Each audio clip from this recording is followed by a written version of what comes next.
So next coming to ఇప్పుడు youth Gen Zs వచ్చేసి చాలా ఇంక్లైన్ టువర్డ్స్ టాటూస్ అంటే చాలా క్రేజ్ ఉంది ఇప్పుడు. అంటే ఒక హ్యాండ్ ఎంత టాటూ వేయడం లేదా బాడీ మొత్తం టాటూ వేయించుకోవడం ఇలాంటివన్నీ జరుగుతున్నాయి. సో టాటూస్ వల్ల కూడా క్యాన్సర్ వస్తుందా లేదా ఎక్కువ టాటూస్ వల్ల వస్తుందా లేకపోతే 1 or 2 ఈస్ ఫైన్? ఏంటి దాని మీద ఎలా చెప్తారు? సో టాటూస్ అనేది చాలా ఇవాల్వింగ్ సైన్స్ అండి. చాలా వరకు టాటూస్ వల్ల క్యాన్సర్ రిస్క్ అనేది ఈ మధ్య కాలంలో చాలా ఆర్టికల్స్ వస్తున్నాయి. సర్ప్రైజింగ్ గా టాటూ అంటే మన స్కిన్ క్యాన్సర్ వస్తున్నాం.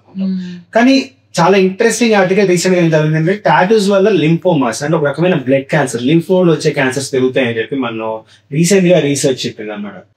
అండర్స్టాండింగ్ ఎందుకు అలా అవుతుంది అంటే టాటూస్ అంటే ఏం లేదండి, బేసిక్ గా ఒక డై మనకి పర్మనెంట్ గా స్కిన్ లోపల ఒక లేయర్ లో ఇన్ఫిల్ట్రేట్ చేసి ఉంచుతా ఉన్నారు. That is what tattooing is.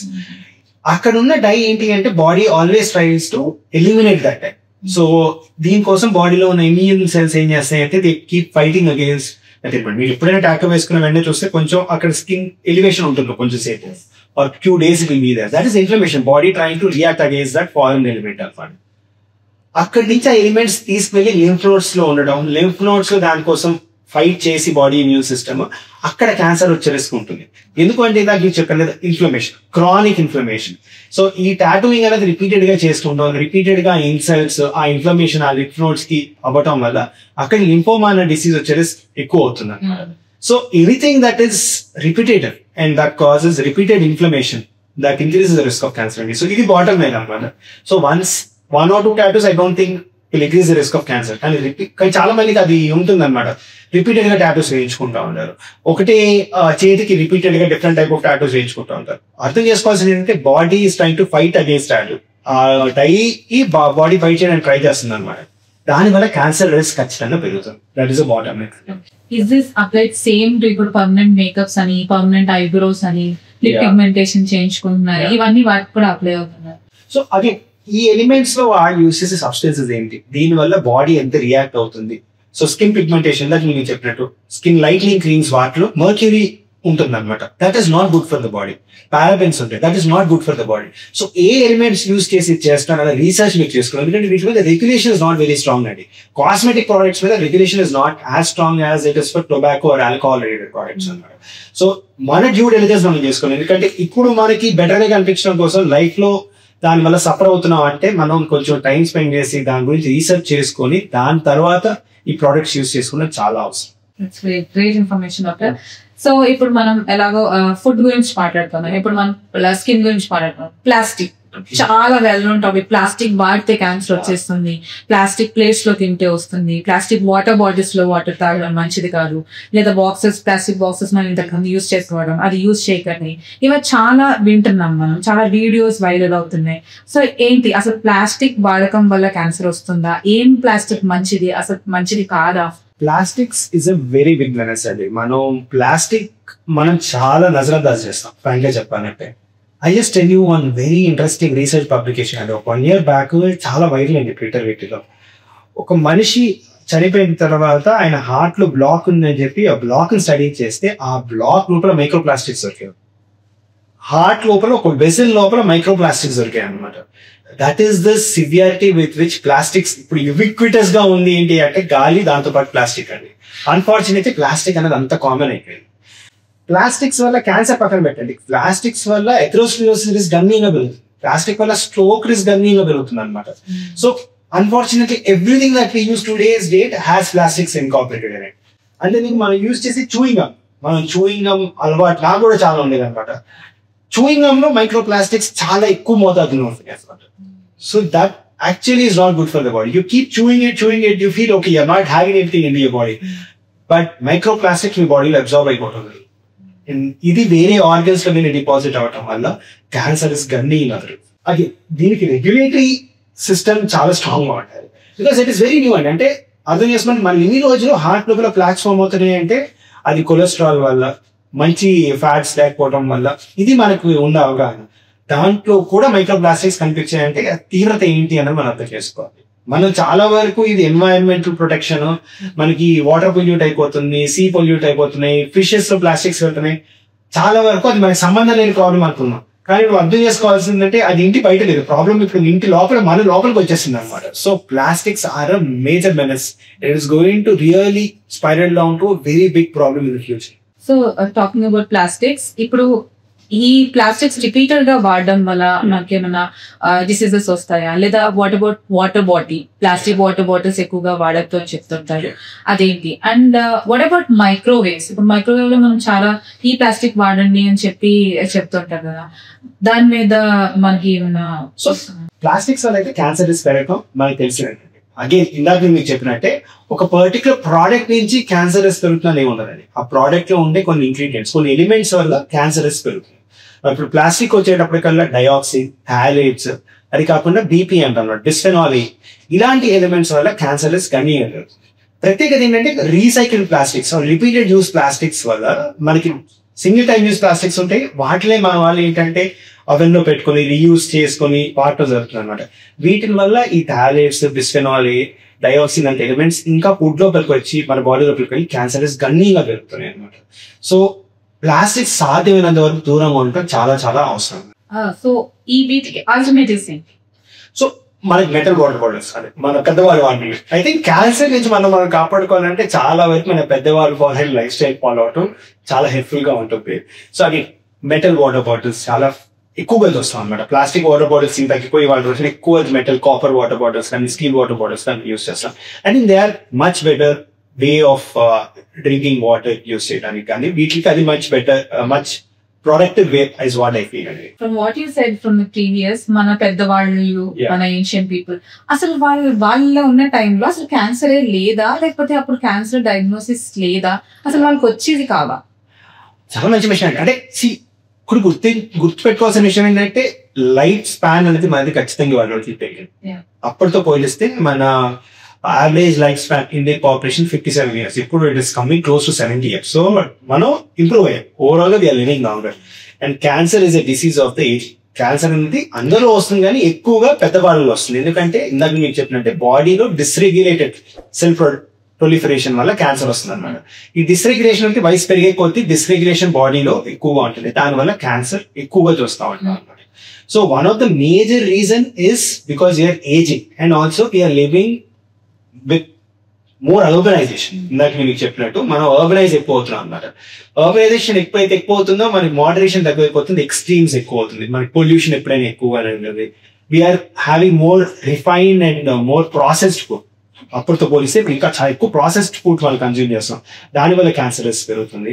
మనం ఇవాళ రోజున డిసీజెస్ ని బెటర్ గా డీల్ చేస్తాం, అంటే హార్ట్ స్ట్రోక్స్ ఇవి కామన్ కాజ్ ఆఫ్ డెత్. ఇవాళ రోజున మనకి స్టెంటింగ్ ప్రొసీజర్, బైపాస్ టెక్నాలజీ బాగా అడ్వాన్స్ అయ్యి కార్డియాక్ సర్జరీస్ రిజల్ట్స్ బెటర్ అవడం వల్ల పీపుల్ ఆర్ లివింగ్ లాంగర్. ఎప్పుడైతే we are living longer, cancer is going to be the major problem that we will encounter అనమాట. So ఇలా మల్టిపుల్ ఫ్యాక్టర్స్ వల్ల cancer incidence పెరుగుతుంది. And one of the biggest reason is diagnostics. నాకు మీరు అన్నట్టు మనం గుర్తించడం కూడా తెలియదు. సో అది కూడా కాంట్రిబ్యూట్ చేస్తుంది. ఒక రీజన్ వల్ల అని చెప్పలేమండి. సింపుల్ గా ఎగ్జాంపుల్ చెప్పాలంటే మీరు అన్నదానికి, ఇంతకు ముందు ఎలా ఉండదంటే ఊళ్ళో పలానా వాళ్ళ క్యాన్సర్ వచ్చిందని చెప్పేవాళ్ళం, ఇప్పుడు ఇంట్లో వాళ్ళ క్యాన్సర్ వచ్చిందన్నది అంత కామన్ అయిపోయింది అనమాట. సో దీనికి చాలా ఫ్యాక్టర్స్ కాంట్రిబ్యూట్ చేస్తున్నాయి. బట్ మనం అర్థం చేసుకోవాల్సింది ఏంటంటే రానున్న రోజుల్లో ఇది ఒక చాలా పెద్ద హెల్త్ ప్రాబ్లం. సాధ్యమైనంత వరకు మనం చాలా ఫ్యాక్టర్స్ ని లిమిట్ చేసుకుంటే మనం కాపాడుకోగలుగుతాం. నెంబర్స్ పరంగా చూసుకుంటే ఆల్మోస్ట్ 60% క్యాన్సర్స్ ని మనం ప్రివెంట్ చేసుకోగలుగుతాం. సో దానికి చిన్న చిన్న జాగ్రత్తలు చాలా తీసుకోవాలి. ఒకటే లైఫ్ స్టైల్ మోడిఫికేషన్ వల్ల అవుతుందని కాదు, చాలా చిన్న చిన్న జాగ్రత్తలు తీసుకుంటే మనం కాపాడుకోగలుగుతాం. ఓకే, కమింగ్ టు జాగ్రత్తలో మీరు ఏం మాట్లాడుతున్నారు, ఇన్ని ఫ్యాక్టర్స్ మనం కాంట్రిబ్యూట్ చేస్తున్నాయి క్యాన్సర్ కి. అసలు మనం ఈ అర్బనైజేషన్ లో, ఈ స్ట్రెస్ఫుల్ లైఫ్ లో, ఈ పొల్యూషన్ లో, ఇన్ని ఫుడ్ హ్యాబిట్స్ తో మనం ఎలా అసలు బ్యాలెన్స్ చేసుకోవాలి? సో చాలా సింపుల్ అండి. అంటే ఒకటి ఇండివిజువల్ లెవెల్లో మాట్లాడుకోవచ్చు, ఇంకొకటి మన పాపులేషన్స్ కమ్యూనిటీ లెవెల్లో మాట్లాడుకోవచ్చు. సింపుల్ గా మీకు చెప్పినట్టు స్మోకింగ్ అన్న ఒక హ్యాబిట్ ని తీసేస్తే 30% క్యాన్సర్ ఇన్సిడెన్స్ తగ్గిపోయింది.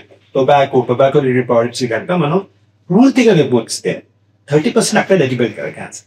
ఆల్కహాల్, దానివల్ల ఇంకో 10-15% తగ్గుతుంది. స్క్రీనింగ్, మనం కొన్ని రకాల చాలా కామన్ క్యాన్సర్స్ కి స్క్రీనింగ్ మెథడ్స్ అవైలబుల్ ఉన్నాయి. స్క్రీనింగ్ అంటేనే క్యాన్సర్ చాలా తెలియదు, ఆ క్యాన్సర్ ఏర్పడుతున్నట్టు గుర్తించడం, ఇంకా క్యాన్సర్ కింద పూర్తిగా మారకముందు మనం గుర్తించడం. Breast cancer, cervical cancer, lung cancer ఇవ్వాల్సి వచ్చిన, కోలోన్ క్యాన్సర్ కి, ప్రాస్టేట్ క్యాన్సర్ కూడా ఇవి అందుబాటులో ఉన్నాయి అనమాట. దీనివల్ల చాలా రిస్క్ ఆఫ్ క్యాన్సర్, చాలా ఇన్సిడెన్స్ ఆఫ్ క్యాన్సర్ ని మనం తగ్గించుకునే అవకాశాలు ఉన్నాయి అనమాట. Healthy life style and moderation. I think keep emphasizing. As doctors, I think we keep telling this to everybody. Healthy lifestyle and healthy lifestyle. So నేను చాలా strong అని అన్నాను. నేను కూడా ప్రోయాక్టివ్గా హెల్తీ లైఫ్ స్టైల్ లీడ్ చేయడానికి ట్రై చేస్తూ ఉంటాను. And exercise చేయటం, ఎక్సర్సైజ్ అండ్ మెడిటేషన్, యోగా, ఇవన్నీ ఇవాళ రోజులు ఇప్పుడు రిజల్ట్స్ చూపించకపోవచ్చేమో కానీ టైం మీద దీనివల్ల చాలా బెనిఫిట్ మనం చూడబోతున్నాం అనమాట.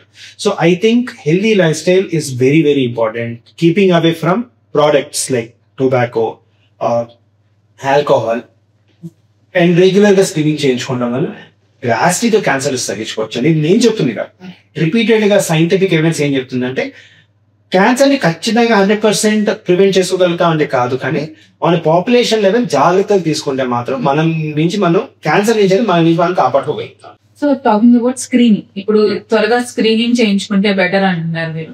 సో ఇప్పుడు బేసిక్ గా మనం అందరూ చేయించుకుంటున్నారు. ఈ మధ్యన అవగాహన చాలా పెరిగి బ్లడ్ శాంపిల్స్ ఇచ్చేస్తున్నారు, హోల్ బాడీ చెకప్ అని ఇలా చేయించుకుంటున్నారు. కానీ క్యాన్సర్ రిలేటెడ్ స్క్రీనింగ్స్ ఏం చేయించుకోవాలి, ఏం చేయించుకుంటే మంచిది? అండ్ చాలా మంది ఎందుకు ఆగిపోతుంటారు, అమ్మో అది చాలా కాస్ట్లీ, అది చేయించుకుంటే మన దగ్గర డబ్బులు లేవు ఇలా అనుకుంటుంటారు. వాట్ ఏం స్క్రీనింగ్స్ చేయించుకుంటే మంచిది, even males are females, so that we can prevent the cancer? So ఏం చేయించుకుంటే మంచిది అనే ముందు ఏం చేయించుకోకూడదు చాలా క్లియర్ గా చెప్తానండి. So there are two extreme అండి మనకి. ఒకళ్ళు అస్సలు వద్దు అనుకునేవాళ్ళు, ఒకళ్ళు చాలా ఓవర్ట్ గా కాన్షియస్ ఉండేవాళ్ళు. ఓవర్ట్ గా కాన్షియస్ ఉండేవాళ్ళు ఏంటి అంటే ఇవాళ రోజున మనకి పెట్ సిటీస్ అవైలబుల్ ఉంటాయి అనమాట. వీళ్ళందరూ పెట్ సిటీస్ చేంజ్ చేసుకుని మా దగ్గరికి వస్తారు. సార్ నాకు డౌట్ ఉంది అందుకని నేను ఇది చేయించుకోను, మా ఇంట్లో పలానా వాళ్ళే క్యాన్సర్ ఉంది, నాకు వస్తుంది నేను పెట్ సిటీ చేయించుకోవడం. సో ఇది చాలా పెద్ద ప్రాబ్లం అండి. ఎందుకు చెప్తున్నాను అంటే అర్బన్ పాపులేషన్ ఎంత కూడా మోడరేషన్ ఏదైనా మోడరేట్ గా చేస్తే చాలా మంచిది. ఓవర్ట్ గా యాంగ్షియస్ అయిపోయి పెట్ స్కాన్ చేంజ్ చేసుకునే వాళ్ళకి నేను చెప్పేది ఒకటే, పెట్ స్కాన్ లో చాలా హై అమౌంట్ ఆఫ్ రేడియేషన్ ఉంటుంది. యంగ్ ఏజ్ లో కనుక మీరు పెట్ స్కాన్స్ చేయించుకుంటే ఆ అమౌంట్ ఆఫ్ రేడియేషన్ వల్ల క్యాన్సర్ లేకపోయినా క్యాన్సర్ వచ్చే రిస్క్ ఉంటుంది అనమాట. పెట్ స్కాన్ అనేది ఒక సర్టిఫైడ్ డాక్టర్ రాస్తారు, వాళ్ళకి రిస్క్ బెనిఫిట్ అనలైజ్ చేసే ఒక విజ్డమ్ ఉంటుంది. దాన్ని బట్టి వాళ్ళు అవసరమైతేనే పెట్ స్కాన్ రాస్తారు. క్యాన్సర్ అనేది వాళ్ళకి చాలా స్ట్రాంగ్ సస్పిషన్ ఉంటేనే మీకు పెట్ స్కాన్ రాస్తారు. మీరు మీకుండే భయాలకి పెట్ స్కాన్ మాత్రం చేసుకోకండి. ఇది మాత్రం మన ఆడియన్స్ నేను చాలా క్లియర్ గా చెప్పేది. So this is and PET scan అసలు ఏ రకమైన క్యాన్సర్ స్క్రీనింగ్ లో పెట్ స్కాన్ వాడరు. క్యాన్సర్ ఉంటే పెట్ స్కాన్ చేస్తాం, క్యాన్సర్ డిటెక్ట్ చేయడం కోసం పెట్ స్కాన్ చేయం అనమాట. So PET scan is never a screening method. Now coming to screening of గురించి, సో అది ఒక ఎక్స్ట్రీమ్ ఆఫ్ పాపులేషన్ అనమాట. ఇంకొక ఎక్స్ట్రీమ్ పాపులేషన్ ఏంటంటే నాకెందుకు క్యాన్సర్ వస్తుంది, మా ఇంట్లో ఎవరికి క్యాన్సర్ లేదు నాకెందుకు క్యాన్సర్ వస్తుంది, క్యాన్సర్ టెస్ట్ చాలా కాస్ట్లీ, ఇది పెద్ద అపోహ అండి. క్యాన్సర్ వంశపారంపర్యంగా వచ్చే రోగం కాదు. 10% క్యాన్సర్ మాత్రమే వంశపారంపర్యంగా వస్తుంది అనమాట. ఇది గుర్తుపెట్టుకోవాలి. 90% క్యాన్సర్లు స్పోరాడిక్ గా అంటే ర్యాండమ్ గా వచ్చే డిసీజ్ అనమాట. So anybody and everybody can get cancer, nobody is example from getting cancer. అంటే స్టీవ్ జాబ్స్ లాంటి చాలా రిచ్ చాలా పవర్ఫుల్ జనాలకు కూడా క్యాన్సర్ వచ్చింది అనమాట. So we have to understand nobody is exempt or nobody is spared from cancer. So అందరూ screening చేయించుకుంటాం అవసరం. ఎందుకంటే స్క్రీనింగ్ లో క్యాన్సర్ ఏర్పడక ముందు కొన్ని చేంజెస్ వస్తాయి, అది ట్రీట్ చేసే అవకాశాలు ఉంటాయి. అందుకని స్క్రీనింగ్ అడ్వకేట్ చేస్తాం అనమాట. సో స్క్రీనింగ్ అనేది ఏంటంటే గవర్నమెంట్ కూడా ప్రోయాక్టివ్ గా ఇవాళ రోజున స్క్రీనింగ్ ఎంకరేజ్ చేస్తుంది. స్క్రీనింగ్ టెస్ట్ అనేది చాలా ల్యాబ్స్ ఇవాళ రోజున చేయడం జరుగుతుందండి. సో ప్రధానంగా లేడీస్ లో కామనెస్ట్ 2 క్యాన్సర్ కి స్క్రీనింగ్ అవైలబుల్ ఉందన్నమాట. గర్భసంచి ముఖద్వారం క్యాన్సర్, సర్వికల్ క్యాన్సర్ అంటుందండి, రూమ్ క్యాన్సర్, బ్రెస్ట్ క్యాన్సర్, వీళ్ళకి స్క్రీనింగ్ అనేది చాలా వైడ్ గా అవైలబుల్ ఉంది. సర్వైకల్ ముఖద్వారం క్యాన్సర్ కి గవర్నమెంట్ చాలా క్యాంప్స్ కండక్ట్ చేస్తుంది అనమాట. ఈ క్యాంప్స్ లో పాల్గొని వాళ్ళు ఏం లేదు, సర్వీక్స్ నుంచి ఒక పాప్స్మియర్ అని ఒక టెస్ట్, హెచ్పివి DNA అని ఒక టెస్ట్ చేసి 5 ఏళ్లకు ఒక్కసారి టెస్ట్ చేయడం వల్ల క్యాన్సర్ ఏర్పడే ముందే మనం గుర్తించే అవకాశాలు ఉన్నాయి అనమాట. So this is a very very simple test that can be done అనమాట. బ్రెస్ట్ క్యాన్సర్ కి clinical breast examination, ultrasound, mammogram, ఈ 3 చేయటం వల్ల బ్రెస్ట్ క్యాన్సర్ అన్నది చాలా మందిలో డిటెక్ట్ చేసే అవకాశం ఉంది. మీకు చాలా సింపుల్ క్వశ్చన్ మిమ్మల్ని అడుగుతానండి, ఎంతమంది మ్యామోగ్రామ్ చేయించుకుంటారు అనుకుంటారు? బ్రెస్ట్ స్క్రీనింగ్ మన దేశంలో ఎంతమంది చేయించుకుంటారు అనుకుంటారు? పర్సెంటేజ్ పరంగా maybe some 20-30%. 1% of the Indian population only gets breast cancer screening. Very unfortunate. అంటే యాజ్ అన్ ఆంకాలజిస్ట్ నేను కూడా చాలా ట్రామా గురయ్యాను, 1% అయినా అని చెప్పి. And then once I sit back and think, నేను మా మదర్ని కన్విన్స్ చేసుకోగలిగిన బ్రెస్ట్ క్యాన్సర్ స్క్రీనింగ్ కి అంటే it's a big uphill task. I will have to push my mom or మా అమ్మమ్మని కానీ మా నాయనమ్మని కానీ మా రిలేటివ్స్ ని కానీ మా అక్కని కానీ I have to push them to go అంటే go mammogram so much stigma. అంటే వాళ్ళకి ఏంటంటే వాళ్ళకి కూడా ఇదే ఆలోచన అనమాట, ఎవరికి లేదు కదా మనకి ఎందుకు వస్తుంది. nobody is accept అండి. It's our responsibility to educate and encourage at least 40 years పైబడి వాళ్ళు సంవత్సరానికి ఒకసారి మ్యామోగ్రామ్, 5 ఏళ్ళకి ఒకసారి ప్యాప్స్మియర్ తీయించుకుంటాం చాలా చాలా అవసరం. ఎందుకంటే క్యాన్సర్ ఏర్పడిన ముందు మనం గుర్తించగలుగుతాం అనమాట. సో 1% అనేది అత్యయోక్త. యాక్చువల్గా ఆలోచిస్తే మన ఇంట్లో వాళ్ళకే మనం కన్విన్స్ చేయడానికి చాలా కష్టపడాల్సి వస్తుంది అనమాట. సో అందుకని ఆ కష్టం మనం తీసుకొని మన ఇంట్లో వాళ్ళని కనుక మనం కొంచెం ప్రొయాక్టివ్ గా పుష్ చేసి మ్యామోగ్రామ్స్ కనుక చేయిస్తే బ్రెస్ట్ క్యాన్సర్ ఏర్పడకముందే DCIS కానీ LCS కానీ ఒక స్టేజ్ ఉంటుంది అన్నమాట, ప్రీ ఇన్వేజివ్ స్టేజ్ ఉంటుంది. ఈ స్టేజ్ లో మనం ట్రీట్ చేస్తే సర్జరీతోనే అయిపోతుంది ప్రాబ్లం. సో అందుకనే స్క్రీనింగ్ ని మనం ప్రోత్సహించాలి. దే ఆర్ నాట్ కాస్ట్లీ అండి. అంటే హెల్త్ మీద మనం అందరికీ ఒక చాలా పెద్ద ప్రాబ్లం ఏంటంటే హెల్త్ మీద ఒక 10 రూపాయలు ఖర్చు పెట్టాలంటే అవసరమా అనిపిస్తుంది. కానీ ఎగ్జాక్ట్లీ. అండ్ సేమ్ థింగ్ మనం వెళ్ళి ఒక పానీపూరి కొనుక్కోవడానికి 100 రూపాయలు అనేది ఎగటాలం అనమాట. సేమ్ అండి, ఒక 10 పానీపూరీలు కొనుక్కున్నట్టే ఒక 1000 రూపాయలకి మనకి మ్యామోగ్రామ్ అయిపోతుంది. ప్యాప్స్మియర్ ఫ్రీగా గవర్నమెంట్ వేస్తుంది మనకి.